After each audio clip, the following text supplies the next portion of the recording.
What's up, Mafia? 2 days of practices with the New England Patriots have concluded, and they didn't disappoint. We had multiple fights break out on the field. We had a cornerback go from one of the worst practices of the entire summer to the biggest play of the whole camp in less than 24 hours. And we had a receiver who used to be one of us line up across from his old team for the first time since the trade. This is everything we learned from 2 joint practices against the Patriots, and we're getting into all of it. So, let's get it mixing. Let's start with day 1, Wednesday, coming out of Foxboro, and I'll be straight with you. Most reporters on both sides agreed with the same thing. The Patriots won the day. Not a blowout, but it was still a win. Philadelphia's 2-minute drive at the end of practice stalled out around midfield, with nothing to show for it, while New England answered with a 52-yard field goal to close out the session. But before you panic, let's talk about the players who had a good day, because there were plenty. Biggest winners up front were backup offensive linemen Markel Bell and Drew Kendall, who were reportedly close to being perfect in one-on-ones. And Willie Lampkins, who flattened the Patriots edge rusher so hard, it nearly turned into a fight right there. On defense, Jalen Hurts had people talking on the other sideline too, mid-practice just to say keep an eye on 58. He drew a would-be sack on Drake May, and won consecutive reps against Will Campbell. Moro Jomo held his own against Vera Tucker, and Ty Robinson kept climbing, getting real first-team run against New England starters after basically being written off earlier in camp. On offense, Dontavian Wicks put his one-on-one defender on skates. Darius Cooper won all of his reps, and Elijah Moore called in a 50-yard bomb over Kevin Byard that might have been the biggest completion of the entire day. Meanwhile, Saquon Barkley kept on doing Saquon Barkley things, with reporters from both sides saying the offensive line opened up real running lanes up front against the Patriots. Now, here's where it gets interesting, because the loudest storyline of the day wasn't actually what it looked like. Patriots media hyped up a deep sideline connection from Drake May to A.J. Brown over Tariq Woolen as the play of the day. But once people actually broke down the replay, A.J. Brown's foot was out of bounds, incomplete, and on that same play, Jahad Campbell would have got a clean sack on Drake May in a real game. He just pulled up to avoid contact since you can't hit a quarterback in joint practices. So, the play everybody was quoting to prove that Tariq Woolen had a bad rep wasn't even a real completion. That being said, Tariq Woolen did have a rough day elsewhere, getting beat a couple times on other reps. And Coop DeJean got beat 3 times in one-on-one reps against Demario Douglas. Though, I'd caution you on that one too. These one-on-one drills give the receiver 6 seconds to run a route with no pass rush at all, which isn't exactly true to real football. Jake Elliott had a rough practice too, missing 2 of 5 field goals, both leading to the right, with basically no win to blame. As for the A.J. Brown versus Quinyon Mitchell showdown that everybody wanted to see, Mitchell got the better of him on the first rep, forcing an incompletion with tight coverage. A.J. still finished with 5 or 6 grabs on the day, working against the rest of the secondary, but the marquee matchup went to the Eagles. Jalen Hurts had a generally tough day through the air, throwing 3 interceptions.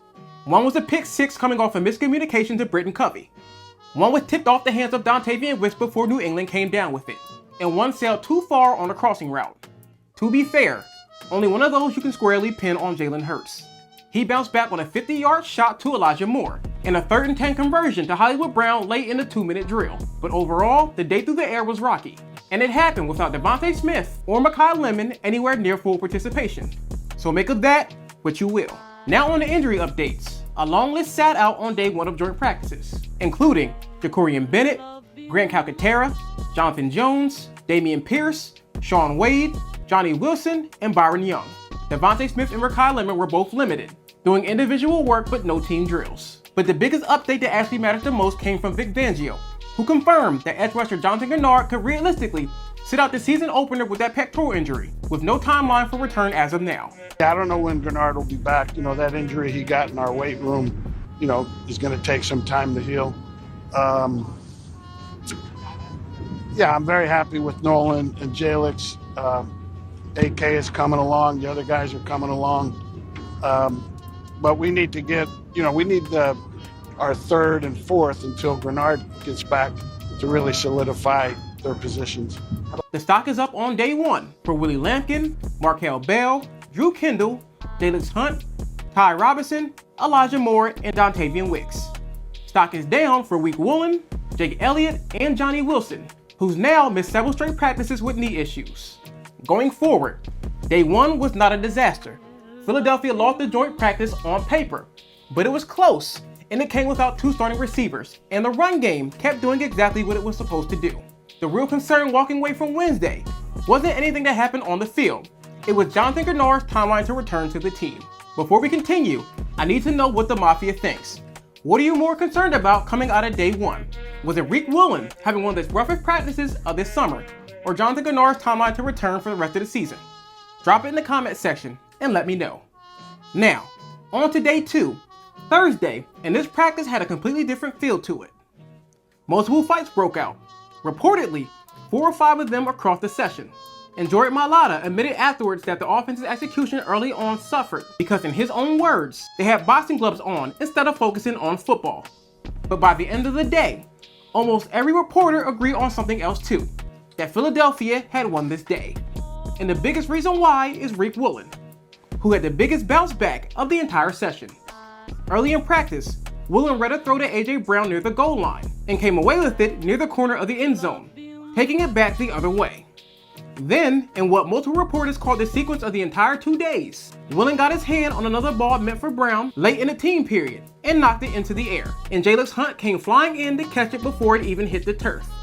Philadelphia's offense started its next possession near midfield and answered with a scoring drive in 4 snaps. A completion to Dallas Goedert, one to Dontavian Wicks, a near miss to Hollywood Brown that landed out of bounds, then finally a touchdown to Hollywood Brown to cap it off. A takeaway turns into 6 points. That's the identity that this defense wants. Hollywood Brown capped off 2 of his best practices of the whole summer with a score. Cooper DeJean rebounded from a rough day 1 with sticky coverage on Demario Douglas. Dallas Goedert also got in on a scoring drive, hauling in a completion from Hurts along the way. And on the offensive line, the same trio stood out on Wednesday. Willie Lampkin, Markel Bell, and Drew Kendall kept pressure off all day. But the injury news might have been the best part of Thursday's practice. Devontae Smith, in one reporter's words, looked silky smooth running routes. And Makai Lemon was out there in pads doing route work for the first time in weeks. Neither of them was in full team drills yet, but after more than 2 weeks of daily updates on both of them, actually seeing progress from both of those guys on the same day is a big deal heading into the final preseason tune-up. Now, I have to be honest with you about the other side of the ball, because this does matter.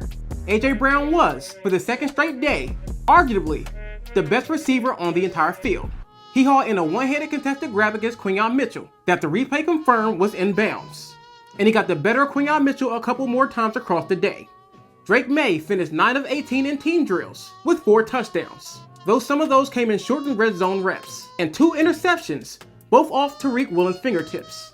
Quinyon Mitchell, who's used to being the answer at cornerback, had a genuinely tougher day than most of us are used to seeing from him. And then, there was a moment that nobody was fully expecting. After practice, Jalen Hurts and AJ Brown were seen dapping each other up, and actually talking, the first time the two had spoken since the trade back in June. AJ Brown made it a point to walk over. Whatever you think about everything that went down, this is the situation that's worth acknowledging. But look at Jalen Hurts' face afterwards, and I'm telling you, his reaction speaks 1,000 words. Now on to injury updates. The big picture news here is that Philadelphia came away from both days of joint practices without any new significant injuries, which matters given another team lost a starting receiver to a torn ACL at a different joint practice during the same week. The stock is up on day 2 for Tariq Woolen, Jalen Hurts, Hollywood Brown, Cooper DeJean, and the health of Devontae Smith and Makai Lemon. The player on stock watch is Quinyon Mitchell, simply because AJ Brown got the better of him more than usual, and that's worth tracking, and nobody's panicking about it. Going forward, this defense showed you exactly what it's capable of when a takeaway turns directly into points, and that's a formula that wins games in November and in December. So, when you put these 2 days together, here's what actually stands out to me. This wasn't about who won a joint practice that doesn't really mean anything.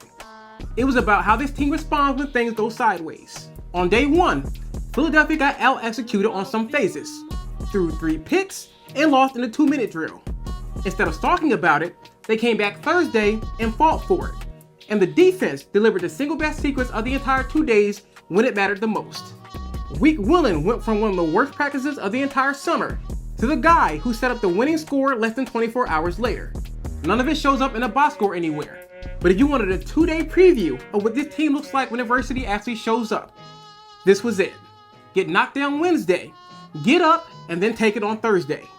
That's the identity Nick Sirianni has been trying to build here, and for 2 days against real opponents, that's what actually showed. Alright Mafia, that's everything we learned from 2 joint practices with the New England Patriots. If you want breakdowns as they happen, hit that subscribe button and turn on notifications. Drop a comment telling me which storyline had you locked in the most heading into Saturday's preseason game. Every like, every hype, and every comment goes a long way to help out this channel, and I greatly appreciate it. And once again, I've been Brother Shy, and this has been the Midnight Green Mafia.